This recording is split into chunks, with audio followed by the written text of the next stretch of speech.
Getting your training right at this time of the year, early spring, mid-spring, is crucial for long and triple jumpers and sprinters. I'm going to take you through a particular session that we do, one that emphasises speed, technique and specific conditioning. Hopefully you'll get some ideas and be able to put some of those into your own training.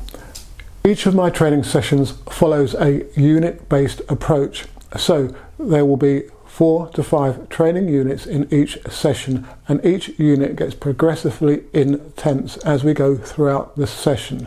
So we always start off with some basic type of movements for stability and preconditioning, pre-training. That's to alleviate, reduce the chances of injury. So you're seeing a couple of the exercises that we did in the first unit of the session. The emphasis was on hip swing, as subsequent units were going to include skipping drills, for example. So being able to swing the hip freely is crucial for long jumping, triple jumping and indeed sprinting.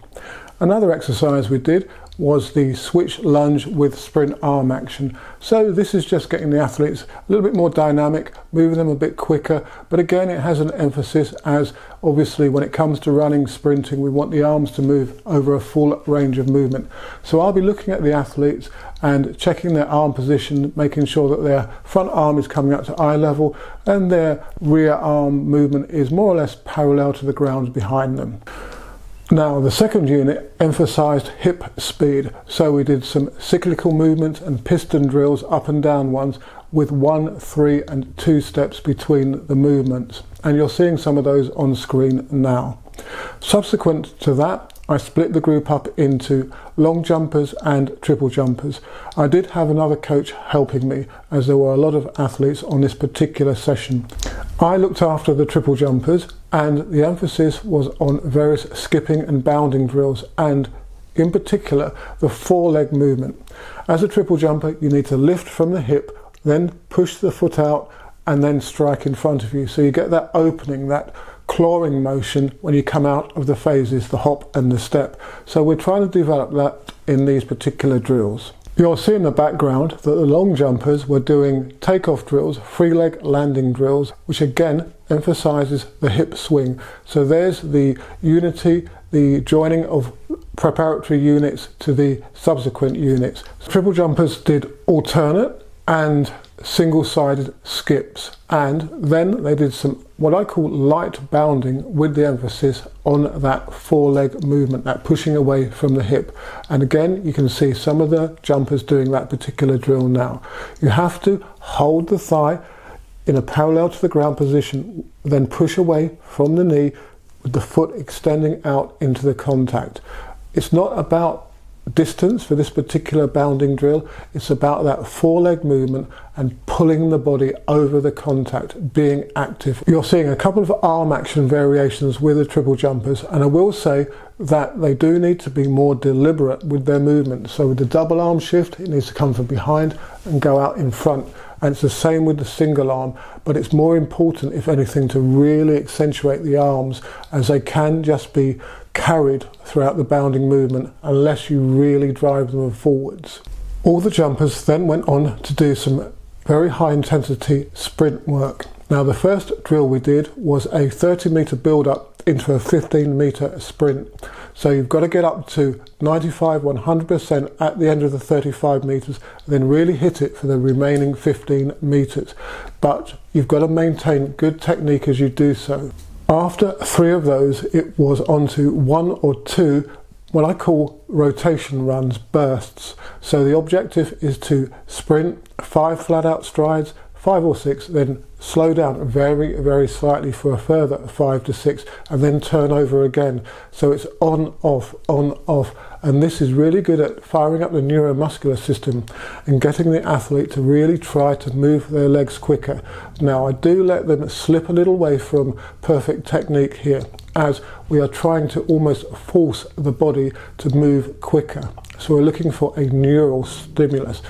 When doing these runs, I try to give the jumpers some technical pointers to work on, i.e. hip position, pulling the heel through, not letting the heel go too high up behind the body, for example, so that the cycle becomes more forwards than round and round. Also, arm position, shoulder position, hip position. Each athlete will have specific needs, and I try to give them 1 or 2 key things that they should be focusing on. It was then on to a technical unit where the triple jumpers and long jumpers jumped off of run-ups from around 8-9 steps to 14-15.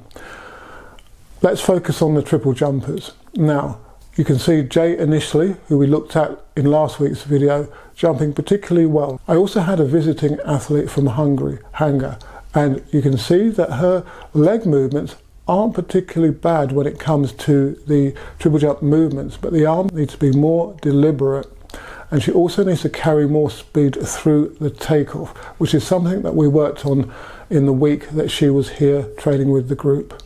Indeed, a big focus with her was on her sprinting action, and she had a very low arm carriage, and the arms weren't really contributing to the sprinting motion. So over subsequent sessions we focused on the sprint action, and there were some significant improvements. If you have any specific questions on the subject matter of this particular video, or indeed any of my others, then do leave a comment in the section below or through my other social media. Over the next few weeks I'm going to show you some more of our session content, and also from when we go warm weather training in Portugal. So look out for that. And do consider becoming a channel member. For as little as $1.99 a month, dollar or pounds, you can help you become a better athlete or coach. Head over to the channel's homepage, click on the join button and follow the links through and see what offers are available. Please do subscribe to the channel and turn on the bell notification icon so that you'll be made aware of new content when it goes live. And also give this video a thumbs up, and do share this video and others to your athlete friends and other coaches, as that all helps the channel's growth. And of course, good luck with your training and any competitions that you've got coming up. Boolap have just launched a new piece of kit. Now, this looks like the TX Junior Pros, the pyramids, yellow pyramids, that record the times as the athletes pass them. But what this one does, it actually gives you the command on your marks and sets the athlete off with a bang. So it emits the sounds through a speaker built into it. It gives you a 10-second lead in once you press the set button, and then randomly within I think a 2.5 second period the gun will fire through the device to set you off. Now that triggers the system. So it's going to be a very accurate way to measure starts. If you want to find out more, then do get in contact with me. If you like the Jumps Squad merchandise that I often wear in these videos, then do check out the spring store. You'll see the products available underneath this video, for example, and I've launched a new backpack rucksack with the Jump Squad logo on it, so do check that out.